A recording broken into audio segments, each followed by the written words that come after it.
Hello and welcome to my first ever review of a Necron model.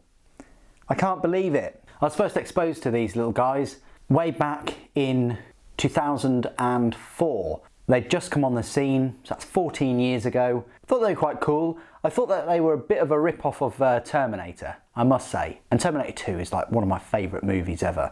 But then when you read up on their backstory about the war in heaven and the creators and everything like that, it really gets very interesting. But fear not, I'm not about to create a massive Necron army. I'd love to, and if you'd like to see one, you now know how to support the channel. This is going to be my review of the Necron Cyptek, specifically the new one that you'll find in the Forgebane box set that currently costs £95. It's an excellent expansion set that has forces of Adeptus Mechanicum and Necrons. No doubt they'll release this model separately, probably, hopefully, fingers crossed, for £20. Hopefully not for £22.50, but I could see them selling it for £22.50 because it does have two sprues. There's just not a lot of customization, not a lot of options you can do with it. It's quite a monopose model, but it's very cool looking. So currently, as it stands, no viable way of getting this model separately other than in that set. Games Workshop like to do that. They like to bundle in a load of kits from many years ago into sets and have one new miniature, just to get rid of stock and also increase sales, of course. So welcome to my first review of a Necron model. If I slip up and make any mistakes, please do correct me in the comments. I'm all for constructive criticism, especially from you Necron players that have owned armies for, you know, probably the last 14 years or so, or if they are your main army. However, if you like Imperial armies, you might find this video interesting and useful too. So, the model itself, bit tricky to put together, a little bit tricky putting the body together and the arms to stay. All right, gluing him to the spider. Mold lines weren't too bad, but yeah, really nice looking model. I love these kind of active looking models that are held up by the model itself, if that sort of makes sense. So yeah, my first experience of a Necron model. Obviously I'm going to brush him off and get all the dust off and things that from filing, and then I'm just going to hit him with a load of lead belcher spray and he'll come out a right treat.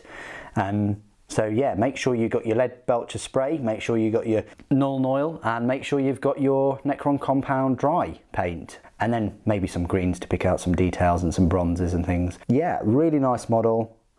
Not too difficult to put together. Onto the size comparisons. I don't think it'd be fair comparing him to a Custodian Guard, so I think I'll just go straight on there and compare him to a normal Space Marine. I mean, he absolutely dwarfs a normal Space Marine. Look at the size of him. I mean, him himself is probably a little bit taller than a Space Marine, but the model is on this nice 50mm base, which is one above a Terminator base. I do like the 50mm size bases, a nice size. So that is next to a Space Marine. Next to a Primaris, how does he compare? Well, Primaris, again, he dwarfs a Primaris Space Marine. Maybe not height-wise if he was stood up.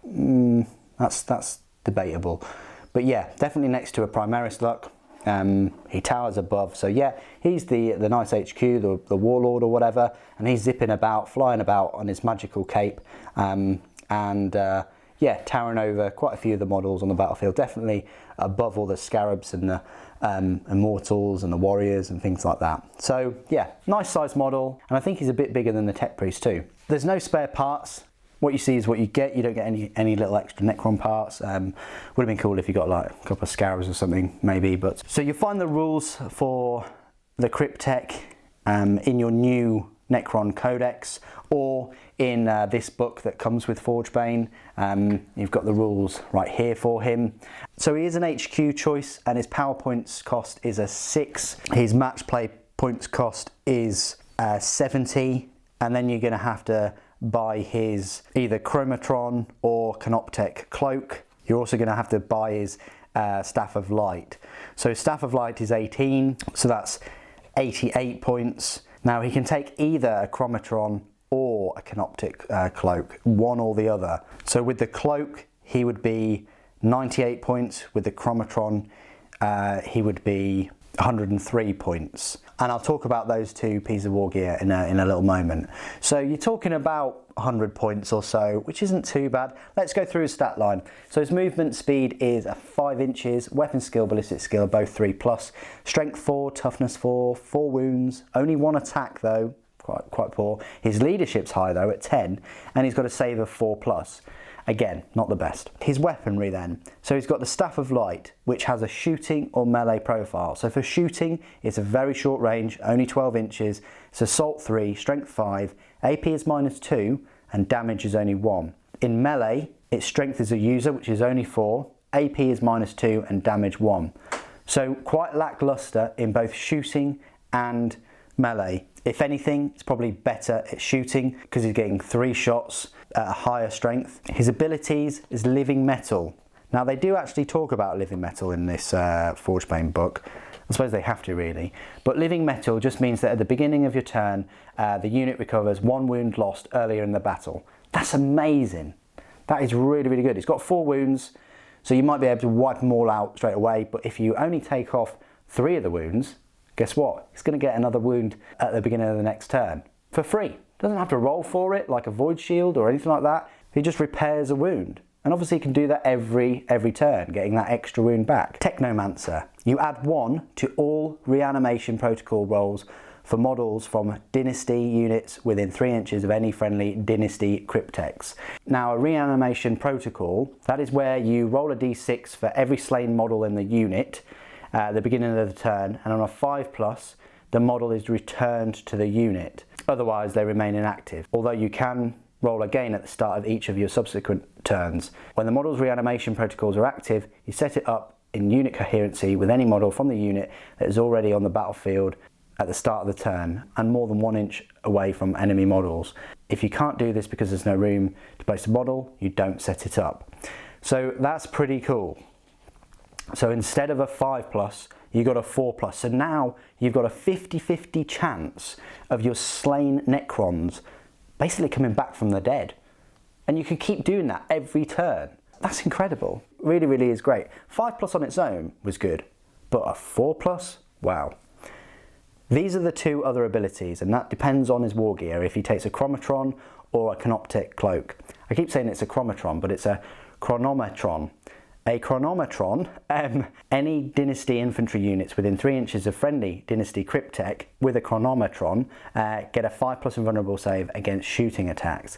That's nice. But it does say any infantry units, not models, so any units within 3 inches of him, they get a 5+ invulnerable save. So that's nice. The Canoptek Cloak, however, if you choose to go for this one, which is cheaper, he gets a move characteristic of 10 inches. That's amazing.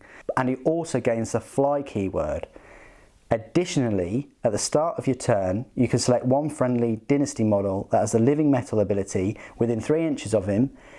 That model regains D3 lost wounds rather than 1 from living metal ability. Now that's pretty awesome. So although it costs a little bit more, it allows him to move about faster, so that's good for the Technomancer, and maybe harassing some units at 12 inches with his shooting attack. But I wouldn't really put this guy in close combat or any kind of offensive role. He's not very offensive. I would put him more of a supporting role, definitely. Helping with the reanimation protocols, giving them the 5+ invulnerable saves, or using the cloak to move about quickly, or other models regaining D3 lost wounds rather than the 1. Now, are there any models in this set that have living metal other than himself? And does that affect him? I personally would say yes. He's within 3 inches of himself. And I would be cheesy about it and say, yeah, the Canoptek Cloak affects himself. So he's regaining D3 wounds for himself. It doesn't specifically say that it cannot be used for him. And I think if it couldn't, they would put that in there. But living metal, unfortunately, there's nothing else in the set that has living metal other than himself. However, the Immortals and the Leech Guard both have reanimation protocols. So it might be worth going for the Chronometron over the Canoptek Cloak. It really depends. If you want him to keep regaining wounds, that's good. But if you want to give your Immortals a 3+ normal and a 5+ invulnerable, and the same for your Leech Guard, do that. However, your Leech Guard does have a 4+ invulnerable save anyway. It's just a shame the Canoptic Wraiths don't have living metal. Ah well, never mind. So it really is bumping up him with his movement speed and regaining his D3 wounds, or giving the Immortals a 5+ invulnerable save. So it's really up to you. I'm only saying what's happening within this set. Obviously, if you're adding more units, then you know that changes things completely. His keywords is Necrons, Dynasty, Character, Infantry, and Cyptek. So he's a cheap unit. Kind of reminds me of like a chaplain or an apothecary. It's kind of like a chaplain apothecary kind of unit. Not the best in close combat or shooting at all by any means, but has some nice little abilities that can buff other squads around him, especially that reanimation protocols. That's the key reason why you'd take him. Anyway, what do you guys think of the new Cyptek model? Please do put it in the comments below. Thank you ever so much for joining me today. Thank you for watching. The Emperor Protects.